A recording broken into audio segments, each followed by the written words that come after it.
जय श्री कृष्ण। आज जानकारी लेकर आए हैं इस विषय के ऊपर कि ऐसा पुण्य कमाने का कौन सा तरीका है जिसको कोई काट नहीं सकता। ऐसे कर्म जिनका लाभ मिलेगा ही मिलेगा, जिसका फल कोई काट नहीं सकता, ऐसे कर्म कौन से होते हैं? और वो होता है पैदल परिक्रमा। पैदल परिक्रमा आपने सुना होगा, आपको लगता होगा कि लोग करते हैं भाई पुण्य कमाने के लिए, लेकिन इसका आज हम आपको बताते हैं कि महत्व क्या होता है। देखिए, आप बहुत सारे लोगों के बारे में सोचते होंगे देखकर कि भाई इन्होंने पिछले जन्म में ऐसा कौन सा कर्म किया होगा जो इनको इतना ज्यादा लाभ मिला। जैसे किसी को आपने खूबसूरती देखी होगी कि इतनी भयंकर खूबसूरती और इतना पैसा, इतने धनवान कुल में इनका जन्म हुआ, ऐसा क्या किया होगा इन्होंने। या कोई ऐसा है जिसका नाम देश के अमीरों में गिना जाता है और आप सोचते हो कि भाई इन्होंने ऐसा क्या करा जो इतना इनको मान सम्मान मिल रहा है। ये वही लोग होते हैं जिन्होंने ऐसे बड़े बड़े पुण्य कर्म किए हैं जो कोई काट नहीं सकता, जिनका फल इनको मिलेगा ही मिलेगा।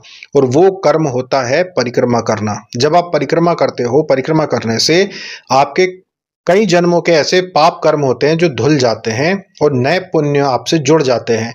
तो पैदल परिक्रमा का इसलिए महत्व है। जैसे आप नर्मदा परिक्रमा अगर माता नर्मदा की करते हो पैदल, इसका अक्षय पुण्य है जिसकी कोई गणना नहीं कर सकते। कि आप महायज्ञ करा लो, कहीं पे आप अश्वमेध यज्ञ करा लो या नर्मदा परिक्रमा कर लो, ये एक जैसा लाभ देता है।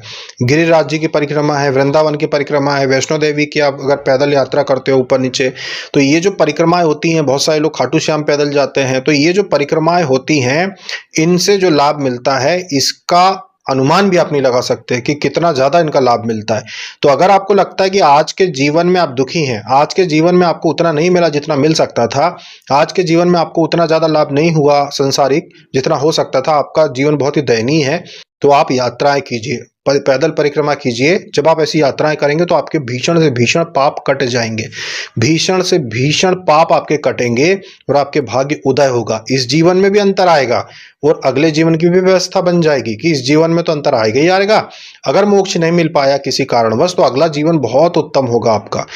अगर आप भक्ति की कामना से करते हो कि प्रभु मैं जो भी पुण्य कर्म कर रहा हूं, अगर मुझे इस जीवन में मोक्ष ना मिले तो कृपा करना कि अगला पूरा जीवन मेरा भक्ति में बीत जाए और मुझे मोक्ष मिल जाए। मुझे बाल सन्यासी बना देना, जो बचपन से सन्यासी रहूं और पूरे जीवन भक्ति करके मोक्ष पा जाऊं, ऐसी व्यवस्था आप अगले जीवन के लिए कर देना प्रभु, अगर इस जीवन में मुझे मोक्ष ना मिले। ऐसी पवित्र भावना के साथ अगर आप परिक्रमा करते हो पैदल तो आपका जीवन सफल माना जाएगा। कि चलो भाई इस जीवन में मोक्ष ना मिले, अगला जीवन की तो मैंने व्यवस्था कर दी कि मुझे मोक्ष वाली भक्ति मिल जाएगी, मेरा अगला जीवन तो ऐसा रहेगा कि मैं भक्ति में ही रहूंगा। तो ऐसी कामना आप करेंगे तो ऐसे परिवार में, ऐसी जगह पे आपको स्थान में जन्म मिल जाएगा कि अगला जीवन आप पूरा भक्ति में बिताओगे और मोक्ष पा जाओगे। इसीलिए अपने जीवन में जितनी भी परिक्रमाओं के विषय में आप सुनते हो कि भाई पैदल परिक्रमा वहां पर भी की जाती, वहां पर भी की जाती, इनका लाभ लो, ये जरूर करो, इनका लाभ आपको जरूर मिलेगा।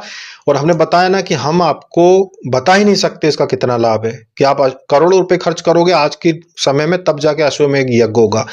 हो तो आज भी सकता है, आज भी करवाए जा सकते हैं यज्ञ, महायज्ञ हो सकते हैं, लेकिन उसमें खर्चा बहुत आता है। बहुत सारे लोग मिलके ये यज्ञ करवाते हैं। जब आपने सुना हो कि भाई फलाना जगह पे यज्ञ चल रहा है तो बहुत मुश्किल से होता है, हर व्यक्ति तो नहीं करवा सकता। तो आप परिक्रमा कीजिए, परिक्रमा करने का उतना ही लाभ मिलेगा कि आप अंदाजा नहीं लगा सकते।